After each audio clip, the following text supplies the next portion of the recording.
Do verso 1 ao verso 10, tá bom? Na sua Bíblia, no seu celular, que tem o aplicativo da Bíblia, ou projetado, eu acho que também estará.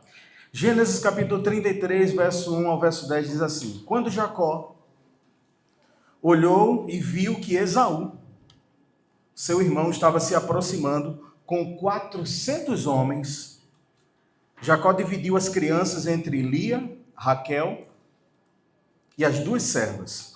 Colocou as servas e os seus filhos à frente, Lia e os seus filhos depois, e Raquel com José por último. Ele mesmo passou à frente e, ao aproximar-se do seu irmão, curvou-se até o chão 7 vezes. Mas Esaú correu ao encontro de Jacó, abraçou-se ao seu pescoço e o beijou, e eles choraram. Então Esaú ergueu o olhar e viu as mulheres e as crianças, e perguntou: Quem são estes? Jacó respondeu: São os filhos que Deus concedeu ao teu servo. Então as servas e os filhos se aproximaram e se curvaram. Depois Lia e os seus filhos vieram e se curvaram. Por último chegaram José e Raquel e também se curvaram. Esaú perguntou: O que você pretende com todos os rebanhos que eu encontrei pelo caminho? Respondeu Jacó: Ser bem recebido por ti, meu senhor. Disse, porém, Esaú: Eu já tenho muito, meu irmão, guarde para você o que é seu. Mas Jacó insistiu, verso 10. Não, se te agradastes de mim, aceita este presente da minha parte, porque ver a tua face é como contemplar a face de Deus. Amém. Vamos orar? Pai, obrigado por essa leitura da tua palavra. Obrigado, Senhor. Tu conheces os nossos corações, tu conheces o meu coração, o coraçãozinho de cada um dos meus amigos e irmãos. Juntos, como tua igreja, estamos reunidos neste lugar, neste horário, Senhor. Estamos diante da tua palavra e carecemos, ó Deus, de ouvir um pouco daquilo que o Senhor tem para as nossas vidas, para a nossa caminhada, e que o Senhor olhar para nós, enquanto corações desejosos de te ouvir, corações desejosos de desfrutar da tua palavra. Nós oramos com muita gratidão em nome de Jesus. Amém. Minha gente, a história de Jacó e Esaú é uma das narrativas bíblicas talvez mais profundas no quesito conflito e reconciliação. Quando você pensa em conflito e em reconciliação, à luz das Escrituras, quase que inevitavelmente você vai se deparar com Jacó e o seu irmão. Isto porque Jacó viveu fugindo por muito tempo das consequências dos seus pecados, dos seus erros. E nós vimos aqui ao longo da caminhada que Jacó ele enganou seu pai ao se passar por Esaú, roubando-lhe a bênção de Esaú. Você acredito que lembra disso. E Jacó precisou então fugir da sua terra e para uma nova terra. Passados aproximadamente 20 anos desse acontecimento, desse ocorrido, acontece esse que nós chamamos de o reencontro entre esses dois irmãos, entre Jacó e Esaú. Jacó agora está voltando para reencontrar com aquele a qual ele enganou, Esaú. E o texto diz, no capítulo anterior, que antes de Jacó chegar ao encontro com Esaú, seu irmão, Jacó se encontra com Deus. Já ouviu essa expressão? Jacó lutou com Deus? Pois é no capítulo 32 que está esse relato. Um homem cujo texto vai dizer que se encontra com Jacó à noite na travessia do rio Jaboque, que era uma espécie de afluente do rio Jordão, um pequeno riacho. E Jacó se encontra, diz o texto, à noite com esse homem anjo, ou esse anjo homem, e ele luta com esse homem até amanhecer o dia. E é uma expressão de Jacó nesse contexto que diz assim, eu não vou te largar enquanto tu não me abençoares. Eu preciso da tua bênção. Eu preciso ser abençoado por ti. Sabe o que é mais interessante? É que esse anjo homem, ou esse homem anjo, esse Deus que se figura através de uma pessoa, na pessoa de Jacó, ele faz uma pergunta que vai na alma de Jacó. E essa pergunta não é nenhuma pergunta teológica, não é uma pergunta de conhecimento sobre Israel. A pergunta que Deus ou o anjo faz para Jacó é simples: qual é o seu nome? Só que essa pergunta, minha gente, quebra literalmente Jacó na emenda. Porque a vida completa de Jacó foi lutando justamente contra essa identidade. Foi lutando para saber quem de fato ele era. Quando Isaac, o seu pai, foi abençoar Esaú, o seu irmão, e Jacó entrama ali com a sua mãe, se passa por Esaú, passa à frente, Isaac está cego. Nós vimos isso. Isaac está cego e Isaac faz uma pergunta a Jacó antes de abençoá-lo, se passando por Esaú. Jacó está diante do seu pai, sem visão, e o seu pai diz assim: quem é você? E o Jacó responde o quê? Eu sou Esaú.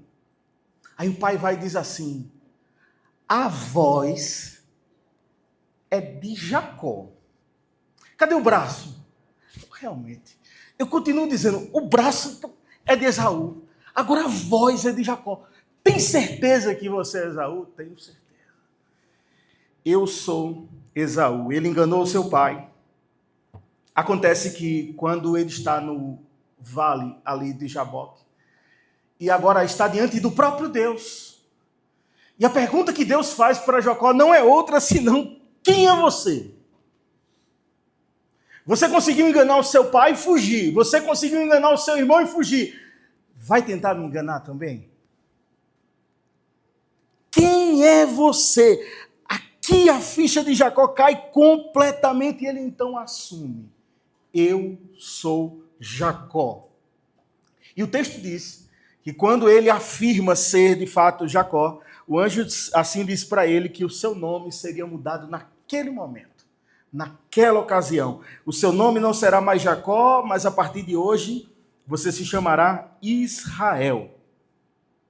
Um processo de transformação acontece na vida de Jacó antes de Jacó se encontrar com Esaú, o seu irmão. É como se Jacó precisasse se reencontrar com Deus antes de se reencontrar com seu irmão. Todo encontro com Deus, minha gente, é marcado por muita transformação. E a transformação do encontro com Deus é profundamente, podemos dizer assim, na estrutura. Muito mais do que no estereótipo. A transformação do encontro com Deus vai na alma, nos rasgando completamente, nos mostrando quem de fato nós somos. E aqui está um Jacó se encontrando com Deus e sendo transformado por Deus, para depois se reencontrar com o seu irmão. É como se o texto estivesse nos ensinando que toda reconciliação horizontal, ela precisa ser fruto de uma reconciliação vertical. É cruz, né? Para se reconciliar com os homens, é preciso passar por uma reconciliação vertical. É Deus se reconciliando com os homens por meio de Cristo. A gente vai ver isso um pouco mais à frente. Deus estava em Cristo, reconciliando consigo o mundo. Lemos isso agora há pouco. Pois bem, esse reencontro de Jacó e Esaú aqui me aponta algumas coisas que eu penso e julgo ser interessante a nossa reflexão essa tarde. E eu gostaria de pontuá-las aqui para pensar um pouquinho com vocês. Primeiro, à luz do texto de Jacó e Esaú, à luz dessa passagem, à luz desse trecho que nós lemos, eu percebo que só existe ou só existirá reconciliação quando houver humildade. Perceba isso.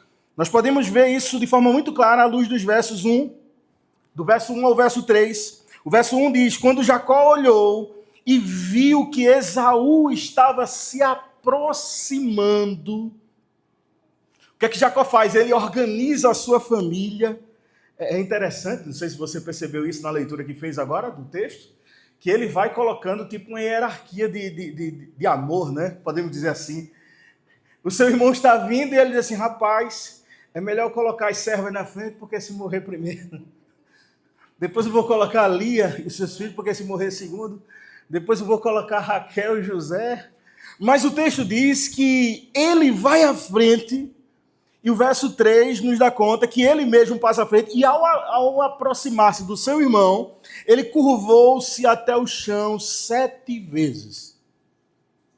É como se aquele Jacó de 20 anos atrás já não existisse. É como se aquele Jacó arrogante, presunçoso, manipulador, mentiroso, já não existisse mais. O encontro com Deus produziu transformação em Jacó. Agora Jacó está cheio de coragem para assumir quem ele é. Aprendemos aqui, minha gente, que essa verdadeira transformação, ela nunca nasce de um esforço humano. Ela não nasce de habilidades humanas, ela nasce da transformação que é obra da graça de Deus no coração do ser humano que se encontra com ele e que permite ser transformado por ele. Jacó, portanto, se encontra com Deus e Jacó aprende que ele não pode seguir na direção do seu irmão se antes ele não calçar aquilo que nós chamamos de sandálias da humildade. Eu não posso chegar por cima. Para haver reconciliação, eu não posso chegar por cima. Porque não haverá. Nós vivemos, minha gente, em uma cultura, em uma sociedade onde predomina o orgulho e não a humildade. Ou não é assim? Nós vivemos em uma sociedade que nos ensina que nós precisamos estar certos o tempo todo. Nós vivemos em uma cultura que nos ensina que nós precisamos encontrar desculpas para dizer que no fundo daquela situação, daquela causa, daquela confusão, nós estávamos com a razão. A sociedade que nós vivemos nos ensina isso. Nós precisamos lutar pelo nosso direito e o direito de estar certo é seu. Vá por cima. O texto nos ensina que o encontro com Deus de Jacó mudou o coração de Jacó, mudou a estrutura de Jacó, e com Deus Jacó aprende o caminho do pedir perdão. O encontro com Deus produz isso, essa transformação, e nos ensina a reconhecermos os nossos erros.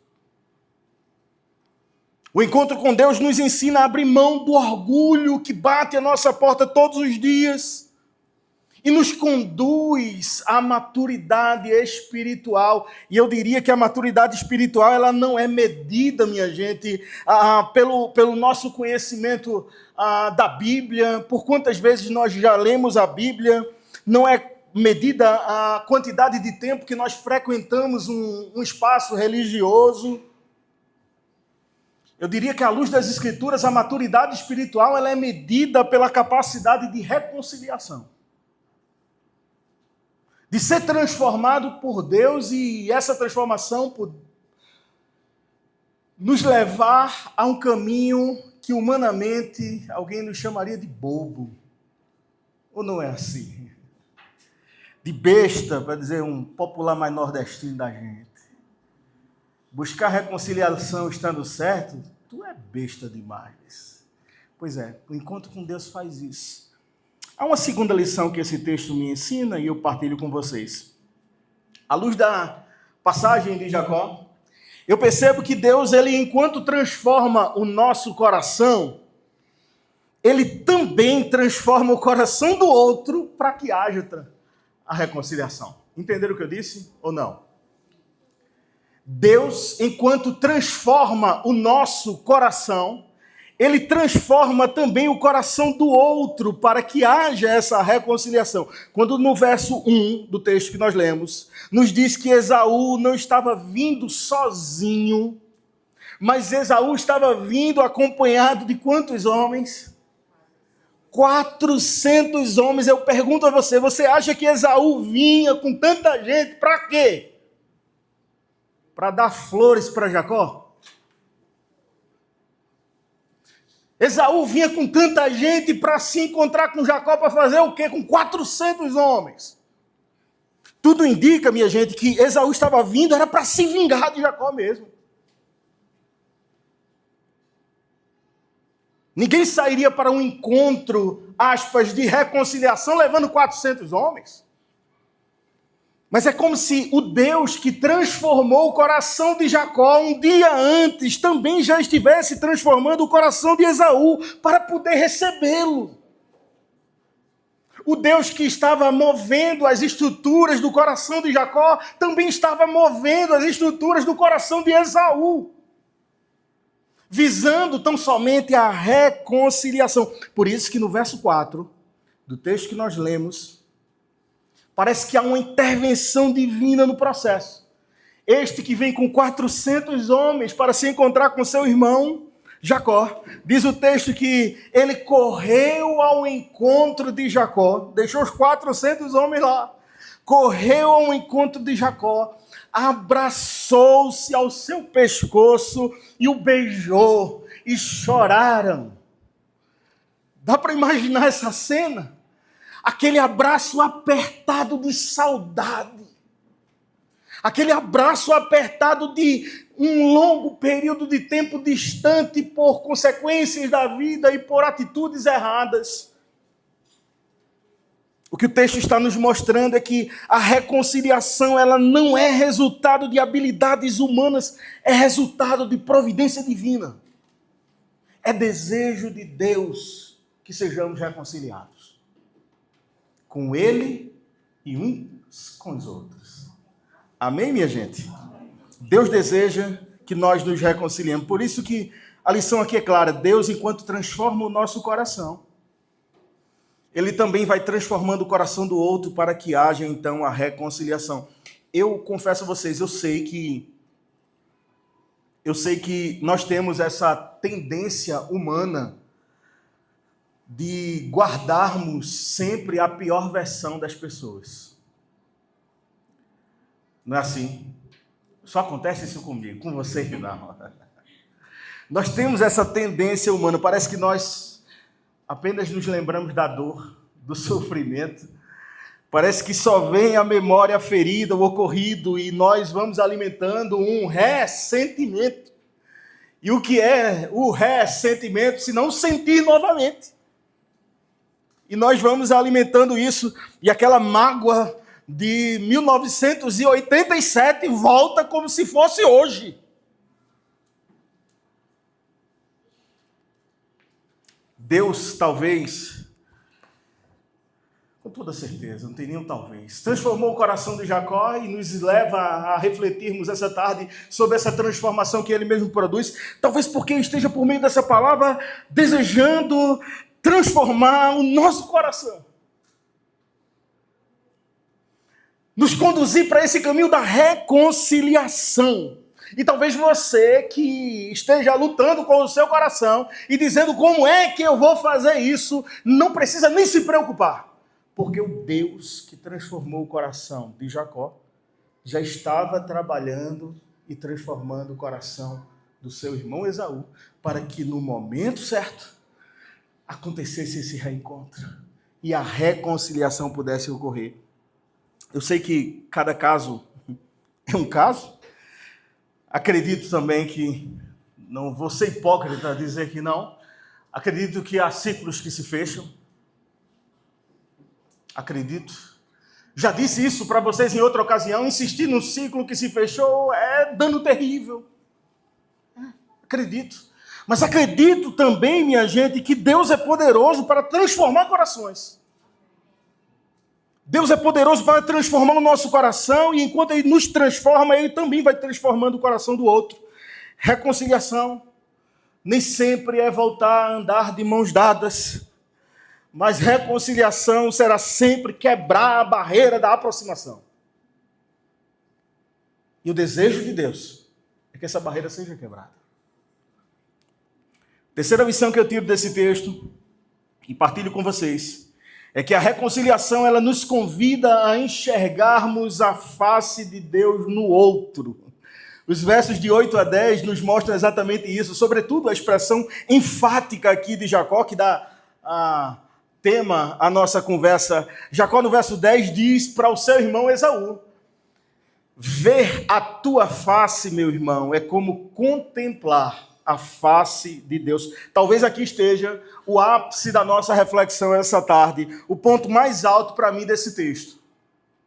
Essa expressão de Jacó para o seu irmão Esaú tem um significado muito profundo e, ao mesmo tempo, um significado muito relacional. Lembram do encontro que Jacó teve com Deus? Um dia antes, ou talvez um momento antes, no Vale de Jaboque? Aquele encontro, Jacó diz assim: esse lugar, a partir de hoje, vai se chamar Peniel. E ele explica por que esse lugar vai se chamar Peniel. Alguém sabe? Porque eu vi a face de Deus. Eu vi Deus face a face. E agora, ao reencontrar com o seu irmão Esaú, Jacó está percebendo a graça de Deus na face do seu irmão. Jacó está percebendo a misericórdia de Deus na face do seu irmão. Jacó está percebendo o acolhimento de Deus na face do seu irmão. E do mesmo jeito que ele encontrou Deus face a face, ele está olhando para Esaú e está dizendo assim: eu estou vendo Deus, meu irmão, na sua face. Todas as vezes que nós encontramos a misericórdia, compaixão, amor, nós estamos encontrando reflexos do caráter de Deus. É possível, sim, enxergar Deus no outro. A sociedade está nos ensinando o contrário. É possível, à luz das Escrituras, enxergarmos Deus nos relacionamentos. É possível enxergarmos Deus em nossas relações familiares, comunitárias. É possível enxergar Deus no outro. E aqui eu faço duas perguntas, pelo menos, para a gente pensar, ou para a gente fumaçar. A primeira pergunta que eu faço para a gente pensar, para você pensar, que eu preciso também fazer, para mim pensar o tempo inteiro: qual foi a última vez que você viu a face de Deus no outro? Aí você diz assim para mim: ei, pastor, o negócio está difícil. Eu só tenho levado patada. Já ouviu essa expressão? A segunda pergunta que eu faço para você, e faço assim para mim também: qual foi a última vez que você foi a face de Deus para alguém? Qual foi a última vez que eu fui a face de Deus na vida de alguém? Enxergar a face de Deus no outro é um desafio do Evangelho. Não apenas naqueles que pertencem, talvez, à nossa tradição religiosa, não apenas aqueles que pertencem à nossa comunidade de fé, mas perceber Deus no semblante de alguém, perceber na atitude de alguém a manifestação do caráter divino. Compreender isso, minha gente, muda radicalmente a forma como nós tratamos o outro. Quando nós estamos fazendo esse exercício de perceber Deus nas relações, nós vamos tratando a forma como nós lidamos com os nossos familiares, como nós lidamos com os nossos amigos, colegas de trabalho, nossos vizinhos, como nós lidamos com pessoas de outras crenças. Nós saímos do campo da superioridade religiosa.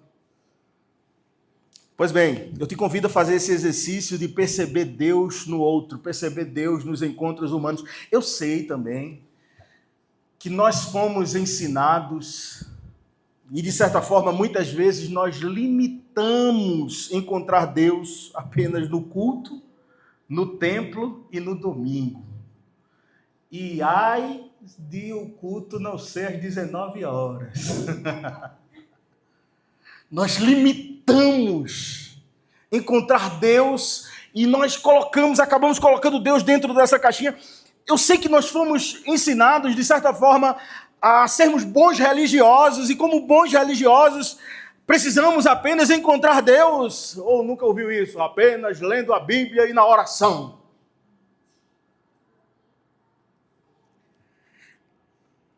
Não há nada de errado nisso.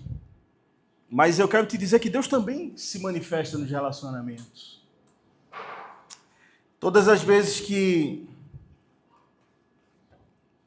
você estiver diante do seu semelhante e você perceber um consolo vindo de um semelhante no momento de dor, no momento de angústia, você pode enxergar Deus no outro. Todas as vezes que você perceber alguém lhe corrigindo, mesmo no meio de uma adversidade ou através de um adversário, você pode enxergar Deus lhe corrigindo. Deus lhe encorajando por meio de irmãos de fé, por meio de encontros como esse. Deus suprindo, sustentando a sua vida através de pessoas comuns. Você foi instrumento de Deus um dia na nossa vida. Nós podemos alimentar isso dentro da gente, que Deus usa pessoas para suprir a nossa vida, para sustentar a nossa vida, para nos consolar. É possível sim enxergar Deus no outro. Nós precisamos fazer esse exercício de identificar os atributos divinos refletidos em pessoas. São como fachos de luz, é óbvio que não em sua plenitude. Aqui atrás tem uma montanha, já perceberam, não já? Linda. No pôr do sol, fica daqui, é a coisa mais linda. Aí, às vezes, quando está muitas nuvens, fica só os fachos de luz. Já perceberam isso? É muito semelhante. Nós conseguimos enxergar esses fachos da luz divina irradiando corações humanos por meio desses relacionamentos e relacionamentos saudáveis. Alguém certa vez disse que mesmo em um mundo caído, Deus ele preserva vestígios da sua bondade entre os homens.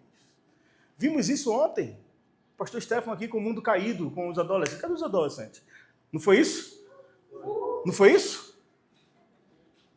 Mesmo em um mundo caído, Deus preserva vestígios da sua bondade por meio dos relacionamentos. Eu gosto muito, minha gente, muito mesmo, de uma frase que me acompanha, e eu já compartilhei ela com vocês em algum momento, da Gabriela Mistral. E a Gabriela Mistral, certa vez, disse assim: saí à procura de Deus e não o encontrei. Vi o meu próximo e nos abraçamos os três. É isso. É exatamente isso. Acabou a pilha daqui? Ui, desliguei. Valeu.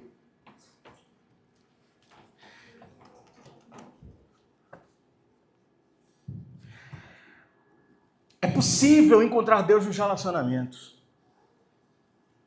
Pois bem, a reconciliação nos convida a enxergarmos a face de Deus no outro. Perceba, em um dia, Jacó encontra Deus face a face em Peniel. No outro dia, Jacó encontra Deus no abraço de Esaú. É possível encontrar Deus. Por último, a reconciliação de Jacó e Esaú nos aponta para algo muito, muito maior. Muito maior. E o que é esse algo muito maior? É perceber em Cristo a face perfeita de Deus. Porque em Jesus, minha gente, nós encontramos perfeitamente e plenamente aquilo que em outras pessoas aparece apenas com esse facho, com essas pequenas luzes. Por isso que o apóstolo Paulo vai dizer que quando escreve a sua carta aos Colossenses, que Jesus é a imagem do Deus invisível. E o que tem a ver isso com reconciliação? Quando Paulo escreve a sua carta aos Coríntios, ele vai dizer com todas as letras: Deus estava em Cristo, reconciliando consigo o mundo, não levando em conta os pecados dos homens. Portanto, à luz das Escrituras, Cristo é a manifestação maior divina a respeito de reconciliação.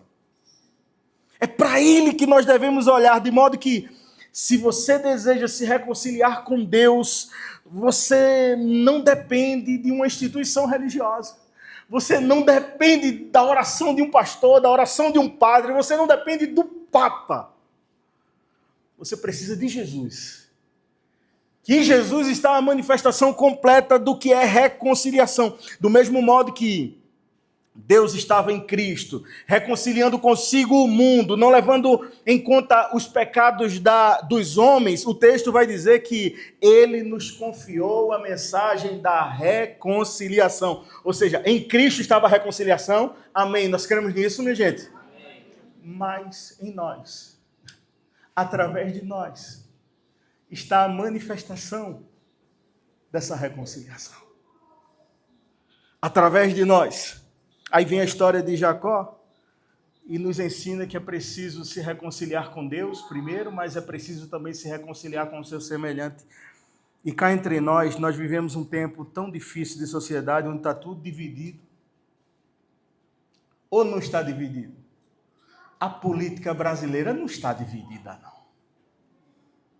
A sociedade que nós vivemos não está dividida, não. Eu pensava que era só, quando eu morava em Recife, Esporte Santa Cruz, que não se encontravam. Quem dera se ficássemos nessa divisão entre Esporte e Santa Cruz. A sociedade está dividida, o tempo está dividido, tudo está dividido, a divisão política, a divisão ideológica, a divisão cultural, divisão religiosa, tudo está dividido. Aí vem essa história, essa mensagem nos chamando para um caminho de reconciliação, ou seja, nós somos agentes de Deus para reconciliar pessoas, pessoas com Deus e pessoas com pessoas. Nós não podemos levar aquele galão de gasolina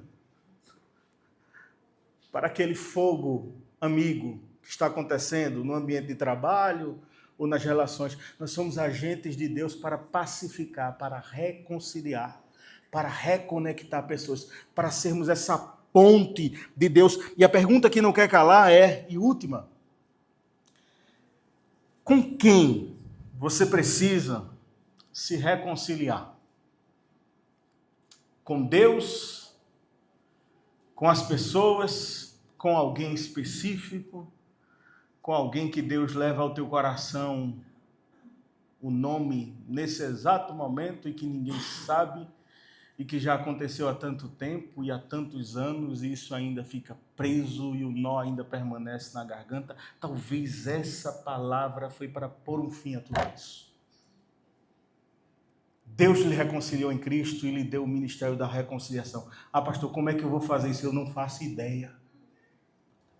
Mas eu sei que o Deus que transformou o nosso coração já está transformando outros corações para que através de nós essa reconciliação aconteça e, a semelhança de Jacó, que o nosso encontro com Deus possa nos transformar e, ao nos depararmos com o nosso semelhante, nós possamos fazer com que a misericórdia que nos alcançou vença o ressentimento, que no encontro com o nosso semelhante nós possamos fazer com que o perdão que nos alcançou sobreponha a vingança que tenta nos habitar a todo momento, e que o amor que nos alcançou vença a indiferença, porque essa é terrível, essa maltrata. Já dizia o irmão Zezé, essa sua indiferença é que me mata. Só quem conheceu o irmão Zezé vai saber dessa. Que no nosso coração não haja lugar para o ódio, minha gente. Que nós possamos ser reconciliados com Deus, para reconciliados com Ele, reconciliar com pessoas. E quando chegarmos diante da situação da qual Deus nos levar, nós possamos olhar para o nosso semelhante, imaginando que vem com 400 homens para querer vingança, para querer brigar, e um abraço de reconciliação ocorra, e que a gente possa olhar no olho do outro e dizer assim: eu vejo na tua face a face do próprio Deus. Amém. Vamos orar? Paizinho, nós te agradecemos por essa tarde, obrigado por essa oportunidade de estarmos juntos. Obrigado, Deus, por esse encontro com a tua igreja, ó Deus. Obrigado por tua palavra, tu conheces os nossos corações, tu sabes, ó Deus, o que passa no meu coração e no coraçãozinho de cada um dos meus irmãos e amigos. Tu sabes, ó Deus, onde essa palavra alcançou no profundo da nossa alma, Senhor. Mas que no decorrer dos dias nós possamos perceber a tua boa mão conduzindo as nossas vidas a caminho da reconciliação. Que sejamos agentes de reconciliação na caminhada cristã, é a nossa oração em nome de Jesus. Amém.